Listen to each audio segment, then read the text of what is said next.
Donc, bienvenue tout le monde à notre webinaire sur le pain au levain, une présentation sans prétention parce que véritablement pour moi, les maîtres, les as du pain au levain, c'est des gens qui en ont fait toute leur vie, qui ont probablement fait des milliers, des centaines de milliers de miches de pain. C'est quand même quelque chose qui est spécial parce que la recette du pain au levain est d'une simplicité désarmante. En gros, vous avez besoin de 4 ingrédients.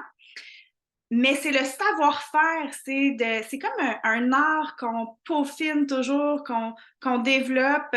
C'est impressionnant à quel point on peut toujours en apprendre plus sur la fabrication du pain. Je ne sais pas si parmi vous, il y en a qui en font déjà, si vous avez eu de l'expérience à fabriquer du pain au levain déjà, là, n'hésitez pas à nous partager vos commentaires dans la discussion. Puis à la fin, je vais aussi prendre vos questions pour ceux qui seront en direct avec nous. Je vais prendre vos questions avec plaisir. On va prendre le temps d'y répondre. Je me permets aussi une petite mise en garde que j'ai très beaucoup simplifié le processus. Si vous me permettez l'expression, dans le sens où je voulais que ce soit réaliste pour moi de faire du pain au levain dans mon horaire qui est occupé. Je suis une maman, je suis une entrepreneur, j'aime porter plusieurs chapeaux, j'aime me lancer dans plein de projets extravagants des fois et complexes. Donc, il faut que ça puisse convenir à mon horaire, sinon je ne le ferai pas. Donc, voilà. Pour commencer, je vais vous présenter Fridolin, mon levain, parce que oui, avec la famille, on lui a donné un nom. Fridolin, on trouvait ça vraiment drôle. Donc, voilà, c'est notre levain. Actuellement, il n'est pas actif, dans le sens que j'ai été le prendre au réfrigérateur. Je n'ai pas fait de pain dans les 2, 3 derniers jours. Donc, dans ce temps-là, je le laisse au frigo. Puis, je vais vous donner mes petits trucs aussi pour entretenir le levain. Donc, c'est un webinaire sur comment moi, je fais mon pain au levain. J'ai vraiment des très belles miches de pain. Mon pain est délicieux. Je vous ai apporté ici les toasts qu'on a mangés ce matin que j'ai mis dans un Ziploc que je vais garder peut-être 2, 3 jours température ambiante et ensuite je place au congélateur. Puis mes tranches sont déjà tranchées, donc c'est facile à attraper puis à mettre au toaster. Ou sinon, au bout de 2, 3 jours, je peux faire du pain doré, je peux faire des beaux croûtons avec ça. On pourrait faire du pudding au pain, mais il n'y a personne qui aime ça ici à part moi. Donc, moi, je ne veux pas manger non plus du pain 100% du temps. Sinon, des fois, quand j'en fais un peu plus, je vais le congeler entier, mon pain. Celui-là, il n'est pas super beau, donc parce que c'est pas ce que je vais vous enseigner comme technique. J'essayais de faire du pain avec une croûte presque pas présente pour mon garçon. Donc, voilà. J'essayais des fois, on essaie des trucs. Puis des fois, ça marche bien, des fois, ça marche moins bien. Mais ça fait partie de l'apprentissage. Alors, on se lance, on y va. Je vous présente ma présentation. Donc, ceux qui ne me connaissent pas, je veux quand même prendre le temps de vous souhaiter la bienvenue. Donc, au menu de notre webinaire aujourd'hui, je vais prendre le temps de me présenter. On va regarder les bénéfices des aliments fermentés, puis la santé du microbiome rapidement. Je vais vous partager ma recette de pain au levain que je n'ai pas inventée. Je l'ai pris du livre Tartine. Je pense que lorsqu'on cherche un livre sur le levain, et la fabrication de pain au levain, c'est le numéro 1. Donc, j'ai acheté ce livre-là. Il est très beau. C'est vraiment un très beau livre. Il est en anglais. Je ne sais pas s'il existe en français. Je vais vous parler surtout de ma routine. Je trouvais que si je peux inspirer quelqu'un à se mettre au pain au levain, c'est vraiment d'expliquer comment dans ma routine, ça s'intègre facilement que de faire du pain. Puis, je vais vous donner quelques astuces pour entretenir votre levain pour qu'il puisse rester vraiment sain et continuer de développer ses saveurs. Pour moi, plus un levain a de l'âge et a été bien entretenu, évidemment, et plus il va développer des saveurs et aussi un différent profil de fermentation. Donc, c'est vraiment intéressant d'avoir un levain qui a plus d'âge. Même, vous pouvez trouver sur Etsy apparemment des levains qui ont plus de 100 ans, 150 ans, etc. C'est drôle quand même. Donc, Qui suis-je? Je m'appelle Lison Guérette-Caponi, si vous ne me connaissez pas. Je suis la fondatrice de Boréal Essence. Habituellement, avec moi, on parle d'aromathérapie. Je suis enseignante en aromathérapie. Ou encore, on va parler de formulation de cosmétiques naturels. J'enseigne ça aussi. Sinon, je suis également une mentor d'affaires pour plusieurs entrepreneurs dans l'univers de la santé naturelle.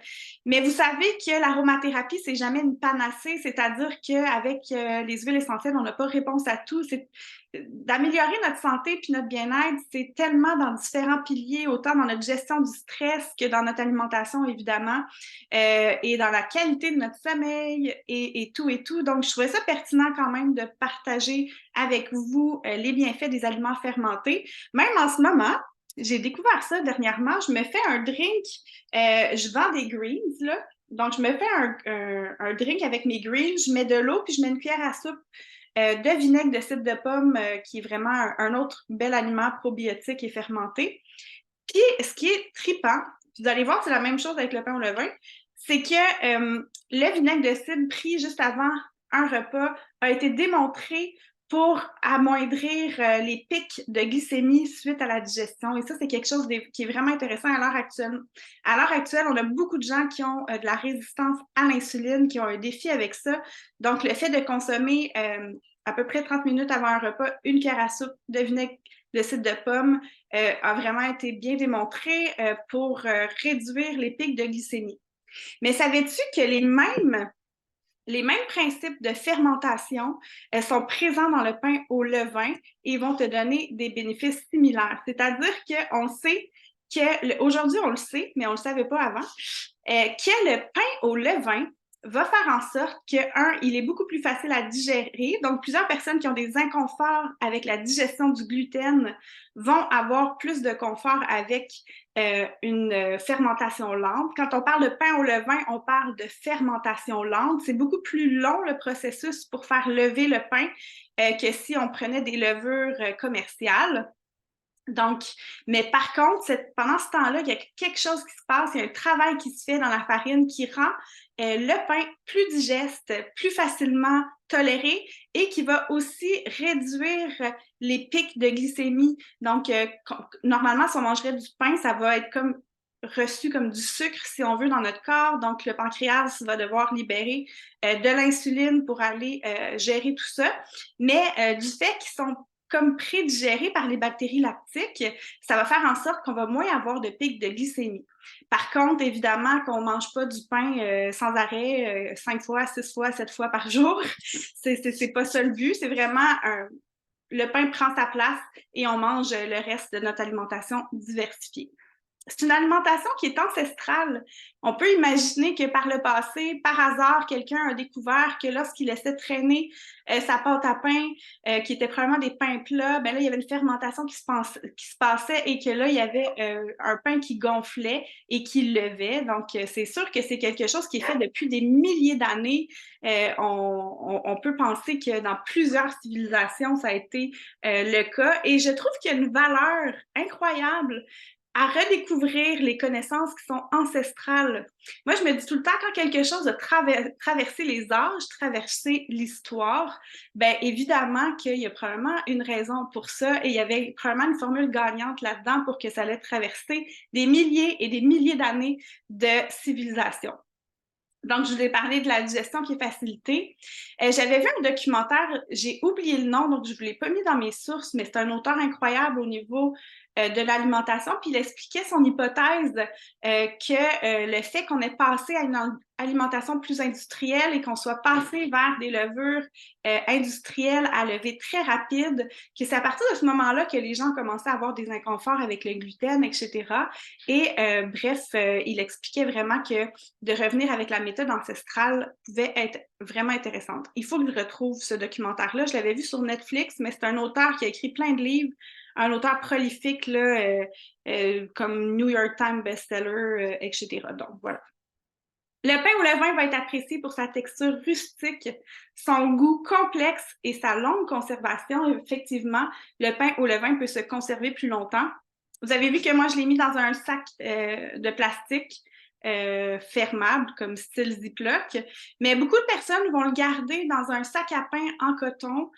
Pour moi, ça convient pas trop à mon mode de vie, mais pour d'autres, ça va bien convenir. Donc, ceux qui vont manger une miche de pain peut-être en 2 jours, nous, ça dure plus longtemps que ça. Ça peut être bien aussi. Et là, il va se conserver grâce à sa belle croûte et grâce à sa fermentation lente aussi. Pourquoi est-ce qu'on parle de la santé du microbiote? Le microbiome, c'est super important. On en a partout sur le corps, des petites bactéries amies qui nous aident, mais l'endroit où on en a le plus, c'est sûr que c'est dans l'intestin et c'est hyper important. Ça a été démontré et de plus en plus, on encourage de voir à une santé intestinale et le pain au levain a sa place pour ça, pour contribuer vraiment à une santé optimale de votre microbiote intestinal. On a vu des liens au niveau du système immunitaire, au niveau de la santé émotionnelle, puis aussi au niveau de la digestion. Bon, c'est assez pour mes petites minutes de nerd, de geek qui aime chercher sur les fermentations. J'aime pas juste faire du pain au levain, j'aime faire mon kimchi, j'ai fait mon kéfir quand j'étais plus jeune. J'ai du kéfir d'eau à la maison aussi que ma mère me fournit parce que je vous avoue, je sais pas s'il y en a qui font du kéfir, là, mais c'est une habitude qui est plus prenante, je trouve, que le pain au levain. Donc, ça prend pas de temps du tout, mais c'est juste qu'il faut le faire à tous les jours. Puis on dirait que je me suis tannée, en tout cas, d'en faire, mais je profite de celui de ma mère. Donc, pour le pain au levain, on va regarder ma technique super simple. D'abord, évidemment, ça va te prendre un levain qui est actif. Sur la photo, là, tu vois les petites bulles qui sont là. Moi, j'aime bien prendre mon levain et si je cogne en dessous du bol et que j'entends un son qui est creux, je sens qu'il y a vraiment plein de bulles à l'intérieur de mon levain. Ça veut dire qu'il est actif. Ça veut dire que vraiment, il est prêt. Et souvent, quand je vais l'avoir nourri, je vais vous expliquer ça tantôt, il va avoir vraiment augmenté. Des fois, ça m'est déjà arrivé qu'il déborde tellement il avait augmenté en grosseur. Ça va sentir bon aussi, un levain qui est actif. Ça a comme une odeur un peu de bière, mais de levure, mais ça sent bon. Ça sent vraiment bon. Donc, c'est super important d'avoir un levain qui est actif pour réussir ta miche de pain. Sinon, ben, ça peut faire en sorte que ton pain va être pas très gonflé comme celui-là. Celui-là qui n'est pas vraiment très réussi. Donc, on veut vraiment que ça puisse bien gonfler comme sur la photo ici à droite. Là. Ça, c'est une belle levée, mais on peut en avoir des encore plus belles que ça lorsqu'on suit bien notre levain. Mais encore là, c'est à force d'en faire, c'est à force d'essais-erreurs. C'est une courbe d'apprentissage d'apprendre à faire son pain au levain. Mais c'est vraiment quelque chose que je vous encourage à essayer. Si vous aimez ça, prendre le temps, vous aimez ça, prendre le temps d'apprendre des nouveaux savoir-faire, c'est vraiment bien. Moi, je vais vous recommander de ne pas partir votre levain à zéro. Ça peut se faire, vous allez trouver des vidéos sur YouTube sur comment faire, vous pouvez le faire, puis ça va fonctionner, mais il y a vraiment une valeur ajoutée d'avoir du levain de quelqu'un que vous connaissez, ou encore il y a le groupe Facebook Révolution Fermentation où vous pouvez trouver quelqu'un dans votre localité qui aura un levain qui fonctionne bien, qui a son pain qui lève bien. Ça va vous sauver quand même un petit peu de casse-tête. Parce que je me dis que déjà qu'on commence à fabriquer du pain, déjà on doit apprivoiser la technique de fabrication du pain au levain. Si en plus on doit arriver à créer un levain super en santé et tout, ben ça ajoute au niveau de difficulté à mon avis. Et comme je vous disais tantôt, je trouve qu'il y a quelque chose de quand même souhaitable d'avoir un levain qui a plusieurs années et qui va avoir développé encore plus de saveur et de force. Donc, un levain actif, il va avoir été nourri de 4 à 9 heures avant son utilisation. Je vous expliquerai tantôt. Et il va être très aérien. On peut toujours faire le test aussi pour vérifier est-ce que mon levain est vraiment prêt à ce que je travaille avec lui. On peut prendre une petite quantité et le mettre sur de l'eau. Et s'il flotte, c'est qu'il est prêt à faire. Donc, on veut vraiment qu'il y ait toutes ces petites bulles d'air qui soient dans le levain, qui soient vraiment aériens. Comme je dis, moi, je fais juste cogner en dessous puis je l'entends qu'il y a plein d'air à l'intérieur. Quand il vient le temps, on se dit, OK, oui, go, mon levain, il est prêt, il est bien gonflé. C'est le temps de former mon pain, ma miche de pain. Alors, comment je fais ça? Et c'est la technique simplifiée. Donc, il y a beaucoup d'autres étapes qui pourraient être ajoutées. Mais moi, je trouve qu'en simplifiant comme je fais là, ça fait en sorte que, je fais mon pain au levain et que 2, j'ai des très, très bons résultats. C'est sûr que je pourrais avoir des résultats encore plus extraordinaires si je faisais la technique du stretch and fold qu'on appelle, donc tirer et plier. Si je faisais la technique d'attendre, de mettre tous mes ingrédients, d'attendre avant de mettre le sel. Moi, j'ai coupé les coins ronds, je vous le dis. Mais je pense que c'est intéressant si ça peut permettre à plus de personnes de se faire du pain au levain. Il ne sera pas autant optimal que si vous avez suivi toutes les meilleures pratiques à la lettre. Mais là-dessus, je ne suis pas obsessionnelle. Je le suis sur d'autres choses. Alors, je me permets de dire fait vaut mieux que parfait. Alors, voilà. Puis, je mange du très bon pain. Puis, je ne sais pas si vous pouvez voir, je vais vous le montrer. Là, il est tranché, là. Mais sincèrement, il gonfle très bien mon pain, là. On voit là qu'il y a eu une très, très belle levée. Puis, il sent délicieusement bon. D'ailleurs, je me permets de faire une petite parenthèse, un des trucs vraiment chouettes avec le levain qui fait en sorte aussi que ça favorise la digestion, c'est que contrairement à un pain qui a été fait avec de la levure commerciale, quand on sent le pain au levain, ça nous fait saliver. Donc, on voit vraiment que rapidement, notre processus de digestion est stimulé parce que ça commence quand même vraiment dans la bouche, une digestion saine. Hein? C'est, oui, d'avoir bien mangé, mais il faut aussi qu'on ait salivé, qu'on ait conscience d'aliments qu'on mange. Donc, voilà. Là, ici, j'ai un petit peu de farine. La farine, je ne m'en rappelle plus, c'est un blé ancien entier, mais c'est surtout de la farine blanche biologique. Il sent trop bon. Donc, je commence à avoir faim maintenant, moi, parce que je vais dîner après ce webinaire-là. Donc, pour former son pain, il y a différentes techniques. On peut prendre un bol avec une cuillère de bois et amalgamer nos ingrédients. Si vous faites comme ça, on va mélanger le levain avec de l'eau et on va brasser jusqu'à temps que ça forme vraiment un mélange, que tout soit bien dispersé. Ensuite, on va ajouter notre farine et notre sel et on va brasser. Je vous l'ai dit, c'est 4 ingrédients, faire une miche de pain. Donc, on va brasser tout ça. À la fin, la cuillère de bois suffira plus pour brasser avec tout ça. Donc, vous allez avoir besoin de vous mettre les mains dedans et de commencer à pétrir. On va pétrir ça pendant quelques temps, peut-être 3-4 minutes. Ensuite, on va pouvoir couvrir ça et le laisser travailler. Si vous travaillez comme moi avec un outil mécanique, que ce soit un mélangeur sur socle, moi je travaille avec mon Thermomix, mais à ce moment-là, je mets sur pétrin et je fais travailler pour à peu près, ça dépend, 3 à 4 minutes à peu près de pétrissage. Ensuite, je laisse aller ça. Habituellement, ça va me prendre au moins un bon 2 heures. Ça dépend de la température. Comme malgré que j'ai l'air climatisé chez moi, j'ai eu quand même des levées extrêmement rapides à cause de la chaleur extérieure qu'il y avait. Ça a eu un gros impact sur ma fermentation. Donc, il faut être conscient de ça que selon la température ambiante, notre levain et notre pâte à pain vont lever à différents moments. Donc, ça ne veut pas dire que ça va toujours prendre 2 heures. Il faut apprendre à lire notre pâte. Mais ce qu'on va chercher, c'est vraiment d'avoir une pâte qui a doublé en grosseur. Donc, qui va avoir gonflé et doublé de volume. Donc, à ce moment-là, une fois que ma pâte a doublé de volume, je vous le dis, pour moi, c'est à peu près, cette semaine, c'était 1 heure et demie, là, je vous le dis, j'ai jamais vu des levées aussi incroyables, mais habituellement, c'est pas mal 2-3 heures de mon côté, autant été comme hiver. Ensuite de ça, une fois que ma pâte a doublé de volume, c'est là que je vais repétrir à nouveau, peut-être 1 minute, et former ma pâte à pain. Donc, si vous voulez aller voir comment on fait pour former une pâte à pain, vous pouvez aller voir des vidéos YouTube, ça peut être bien. Donc, on va vouloir vraiment s'assurer une fois qu'on a pétri tout ça, de former une boule. Et on va essayer de faire une tension de surface qu'on appelle. Donc, on va comme ramener notre boule de pâte sur le comptoir vers nous ou l'éloigner jusqu'à temps qu'on sente qu'il y a comme une tension autour de notre miche de pain.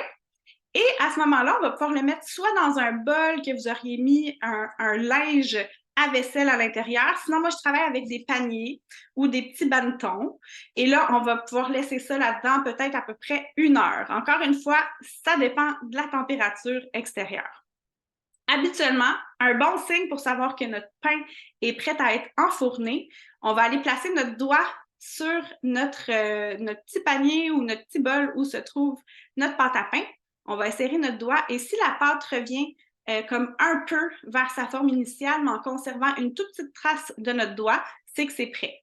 Si jamais il reste au fond de votre doigt et qu'il ne relève pas, c'est pas prêt encore. Donc, ça vous donne un petit indice. Et si vous mettez votre doigt et que ça revient comme parfaitement et on ne voit même plus la trace de votre doigt, c'est qu'il est même un peu tard. Mais mieux vaut une pâte à pain qui est trop fermentée que pas assez. Vous allez quand même avoir un résultat souvent qui va gonfler encore plus. Donc, ça peut être intéressant. Une étape super importante à considérer aussi, c'est comment vous allez cuire votre pain. Moi, j'utilise la méthode de la cocotte parce que c'est beaucoup plus facile. Donc, j'ai une cocotte de fonte là, en fer émaillé que je vais mettre au four. Donc, je vais la placer au moment que je démarre la chaleur de mon four. Je vais mettre à 550 degrés. Je laisse le tout se réchauffer et une fois que la chaleur du four est atteinte, c'est certain que ma cocotte est assez chaude.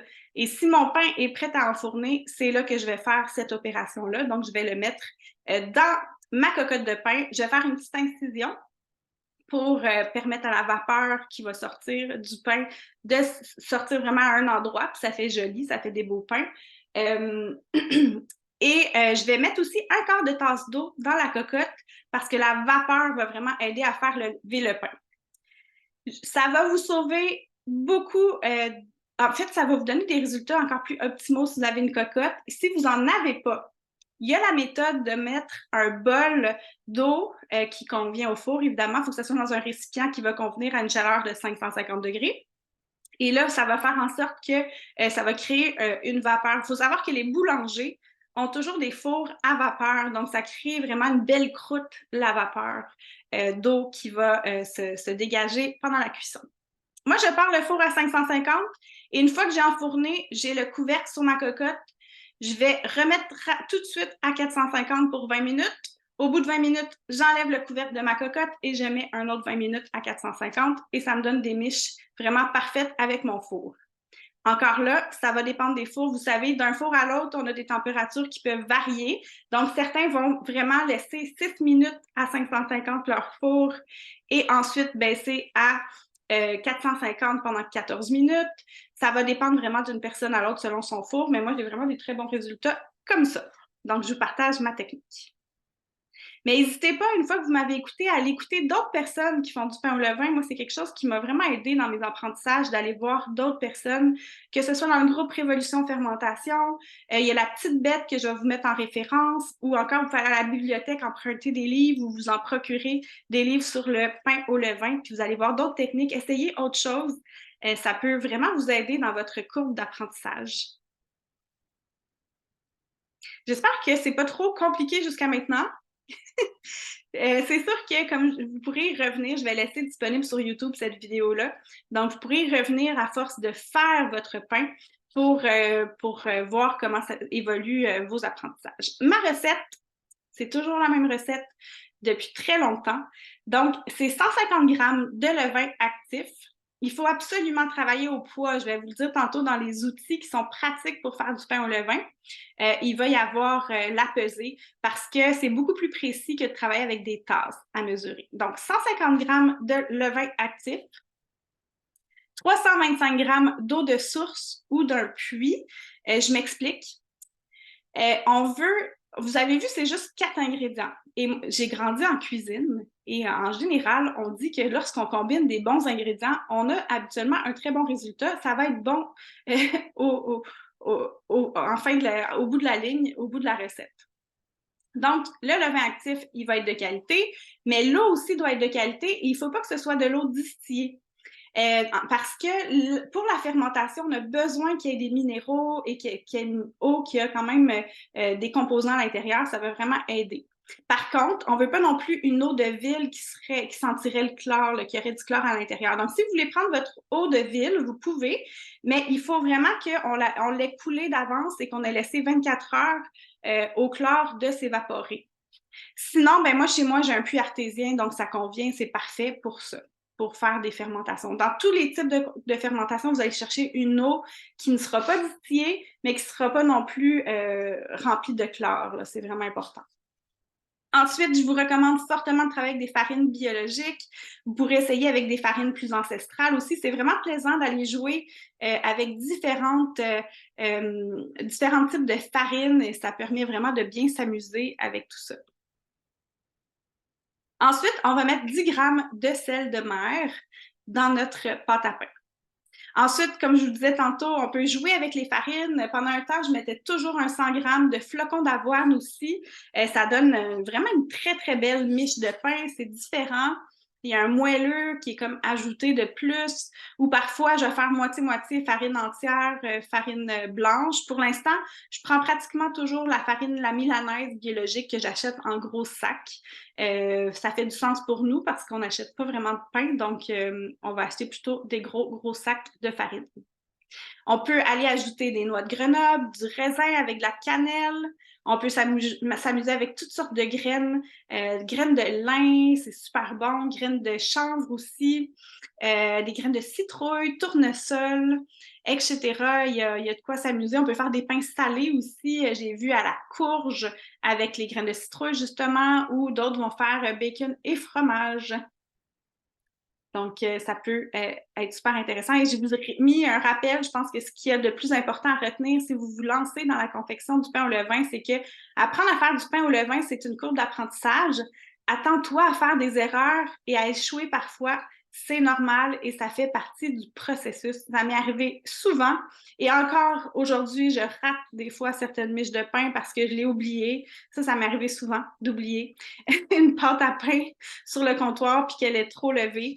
Mais encore là, il y a toujours moyen de rattraper ça. Mais ça ne donnera pas nos plus belles miches dans ce temps-là quand on n'aura pas bien respecté le processus.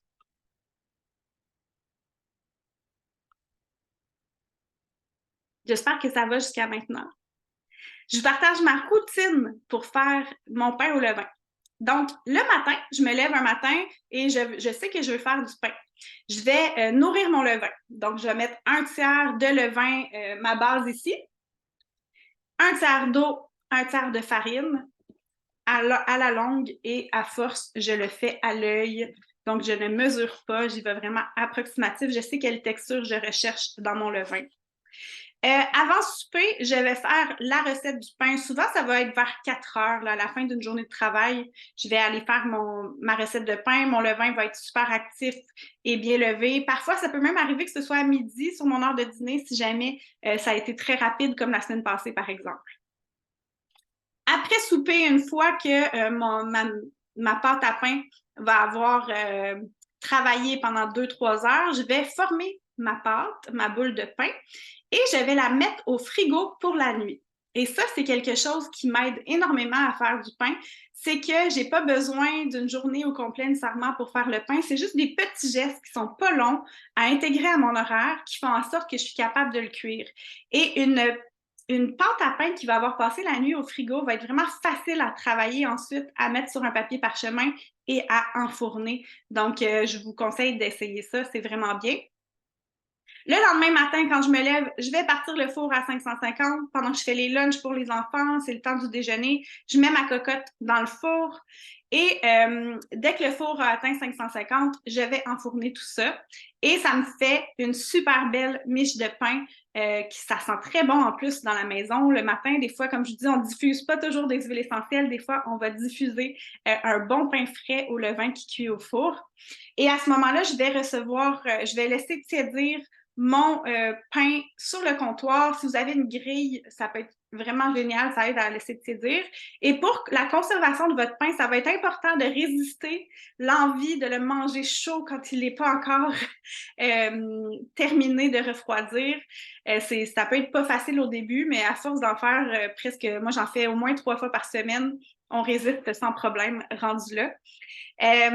Donc, je vais le laisser refroidir et ça va permettre à la croûte de terminer, de bien se former et d'être en parfaite santé pour bien protéger et conserver votre pain. Ensuite de ça, on pourrait répéter le processus. On pourrait bien faire une miche de pain par jour si vous avez une grande famille ou des gens qui aiment beaucoup le pain. Sinon, de mon côté, comme je vous dis, ça va plutôt être 2 à 3 fois par semaine. D'autres personnes vont préférer faire leur pain au levain le lundi, par exemple. Ils vont faire plusieurs miches dans une même journée et vont vouloir congeler tout ça pour avoir à en faire seulement une fois par semaine. C'est tout à fait possible aussi selon votre horaire. Mais pour moi, là, c'est des 2-3 minutes, 2-3 minutes le matin, 2-3 minutes après ça, juste avant de souper, 2-3 minutes après souper, puis le matin, ça m'a pris 2-3 minutes encore. C'est vraiment juste de voir venir et de l'intégrer à son horaire. Ça devient vraiment facile de le faire. Entre les utilisations, effectivement, que tu peux laisser ton levain au frigo. Quelques outils pratiques pour faire du pain au levain. Ça va être d'avoir un bol, à moins que tu utilises un bol mécanique comme pour moi, comme un Thermomix ou un batteur sur socle. Tu as besoin d'une pesée, d'une cuillère de bois pour brasser, panier, bannetons ou bol. Donc, à votre discrétion. Pour commencer, moi, c'était des bols. Maintenant, j'ai investi dans des bannetons. Ça fait des petites lignes très jolies sur le pain.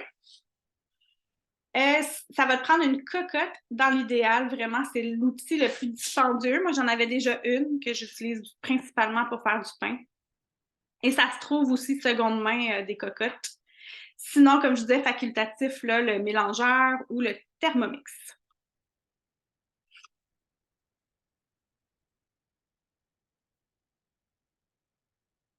Comment j'entretiens mon levain? Si jamais vous voulez ma présentation pour voir les notes, j'ai vu que j'avais une petite coquille, il y avait 2 L, mais je pourrais vous donner accès là, à ma présentation si vous me le demandez en privé. Là, il n'y aura pas de problème pour vous l'envoyer, ça me fait plaisir. Mais on veut, pour garder le levain en santé, qu'il soit heureux, on va vouloir le nourrir régulièrement. Donc, je vous ai dit que parfois, je le mets au frigo. Je l'ai déjà mis au frigo jusqu'à 1 mois de temps, puis il n'y avait pas de problème. Mais l'idéal, c'est vraiment de le nourrir au moins une fois par semaine. Et pour le nourrir, ben là, on va enlever une partie qu'on va utiliser pour faire du pain, puis on va rajouter à l'intérieur un tiers, un tiers, un tiers, comme je disais tantôt.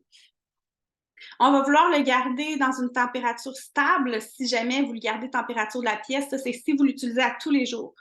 Si vous le gardez température de la pièce, il faut absolument le nourrir au même moment, à tous les jours, avec une horaire régulière.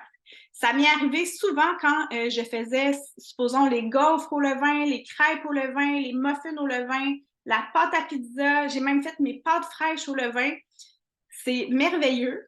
C'est tellement plus digeste, mais ça me prend un temps qui n'a pas de bon sens. Ceux qui me connaissent, vous savez que je ne suis pas super efficace sur les travaux manuels. Donc, je pense que pour faire une recette de pâtes fraîches, ça m'a pris 2 heures juste pour les couper, puis ça n'avait pas de bon sens. Je ne fais pas trop ça souvent. Il faut vraiment que j'aie beaucoup de temps, puis j'en ai pas beaucoup. Donc, j'en fais pas, mais sinon, je vous avoue que c'est vraiment extraordinaire. Puis, je vous ai mis un lien vers une femme qui m'a inspirée pour ces recettes-là. Elle fait même ses craquelins au levain, donc le pain aux bananes au levain. Ça fait que tous vos produits faits à base de farine vont avoir été préalablement fermentés, donc meilleur pour la glycémie, meilleur pour la digestion. Et c'est vraiment plus facile et léger. On dirait que c'est léger ce qu'on a mangé, contrairement à la lourdeur de d'autres produits à base de pâtes habituellement. Je consomme pas beaucoup là, de muffins ou quoi que ce soit, mais pour les enfants, ça peut être chouette de leur en faire. Une fois que bon, on a compris que notre levain, on doit le nourrir à tous les jours, on le garde à la température stable, on va l'utiliser lorsqu'il est actif.